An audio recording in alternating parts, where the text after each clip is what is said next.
বিশ্বকাপে বাংলাদেশের অংশগ্রহণ নিয়ে ক্রমাগত গুজব ছড়িয়েই যাচ্ছে ভারতীয় গণমাধ্যম। তবে প্রতিটা গুজবেরই মুখোশ খুলে দিচ্ছে বিসিবি। আর এবার তো ব্রিটিশ গণমাধ্যম বিবিসি স্পোর্টসও ভারতের এসব দাবিকে ভুল প্রমাণ করেছে।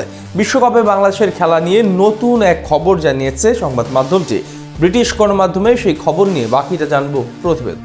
বাংলাদেশের বিশ্বকাপ খেলা নিয়ে একের পর এক গুজব ছড়াচ্ছে ভারতীয় গণমাধ্যম, আর প্রতিবারই তাদের এই গুজবকে মিথ্যা প্রমাণ করে দিচ্ছে বিসিবি। এবার তো আন্তর্জাতিক গণমাধ্যমের প্রতিবেদনে ধরা পড়ল ভারতীয় গণমাধ্যমের মিথ্যাচার। বাংলাদেশকে বাদ দিয়ে স্কটল্যান্ডকে নেওয়া হচ্ছে বিশ্বকাপে, এমন খবর ছড়িয়েও লাভ হলো না বিসিসিআই এর। বিবিসির করা প্রতিবেদনে মিলল আসল সত্যতা। জানা গেল স্কটল্যান্ডের সাথে বিশ্বকাপ খেলা নিয়ে এখনো কোনো আলোচনাই করেনি আইসিসি। সম্প্রতি নিজেদের এক প্রতিবেদনে এএফপি জানিয়েছিল, বাংলাদেশ যদি নিরাপত্তাজনিত কারণে টি-20 বিশ্বকাপে অংশ না নেয় তাহলে তাদের জায়গায় সুযোগ পাচ্ছে স্কটল্যান্ড। এমনকি তাদের সাথে আলোচনাও শুরু করেছে আইসিসি। যুক্তি হিসেবে বলা হয়েছিল, বিশ্বকাপে অংশ নিতে ব্যর্থ দলগুলোর মধ্যে আন্তর্জাতিক টি-20 র্যাঙ্কিং এ স্কটল্যান্ডই সর্বোচ্চ অবস্থানে রয়েছে।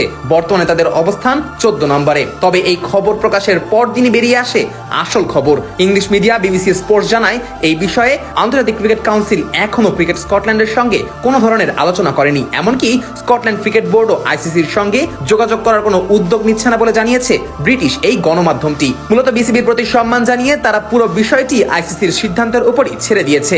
আসন্ন টি-20 বিশ্বকাপের যৌথ আয়োজক ভারত ও শ্রীলঙ্কা, আর এই আসরকে সামনে রেখে নিরাপত্তাজনিত উদ্বেগের কথা জানিয়ে ভারতের পরিবর্তে শ্রীলঙ্কায় নিজেদের ম্যাচ আয়োজনের প্রস্তাব দিয়েছিল বাংলাদেশ ক্রিকেট বোর্ড। এ নিয়ে চলতি সপ্তাহে ঢাকায় আইসিসি কর্মকর্তাদের সঙ্গে বিসিবির বৈঠক হলেও এখনো কোনো চূড়ান্ত সিদ্ধান্ত আসেনি। ভারতীয় সংবাদ মাধ্যম ও ক্রিকেট ভিত্তিক ওয়েবসাইট ক্রিক ইনফো দাবি করেছিল, আইসিসি নাকি বিসিবিকে বুধবার পর্যন্ত সময় বেঁধে দিয়েছে সিদ্ধান্ত জানানোর জন্য।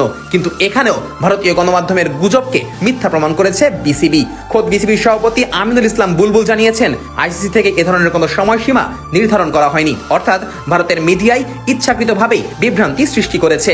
বিবিসি স্পোর্টস আরো জানায়, কোনো দল সরে দাঁড়ালে বিকল্প দল নির্বাচনের বিষয়টি এখন আর আগের মতো সহজ না। 2024 সাল থেকে টি-20 বিশ্বকাপে 20টি দল নিয়ে আয়োজন করা হচ্ছে এবং বাছাই পর্ব খেলানো হচ্ছে আঞ্চলিক ভিত্তিতে। ফলে আইসিসি চাইলে সম্পূর্ণ স্বাধীনভাবে সিদ্ধান্ত নিতে পারে। এর আগে 2009 সালে রাজনৈতিক কারণে জিম্বাবুয়ে টি-20 বিশ্বকাপ থেকে সরে দাঁড়ালে স্কটল্যান্ড পরবর্তী সেরা দল হিসেবে সুযোগ পেয়েছিল। তবে বর্তমান পরিস্থিতিতে অতীতের সেই হিসেব মিলবে না। এদিকে স্কটল্যান্ড দল বিশ্বকাপ বাদ দিয়ে নিজেদের সিরিজের প্রস্তুতিতেই মনোযোগ দিচ্ছে। আগামী মার্চে নামিবিয়ার উইন্ডহুকে নামিবিয়া ও ওমানের বিপক্ষে ওয়ানডে ত্রিদেশীয় সিরিজ খেলবে তারা।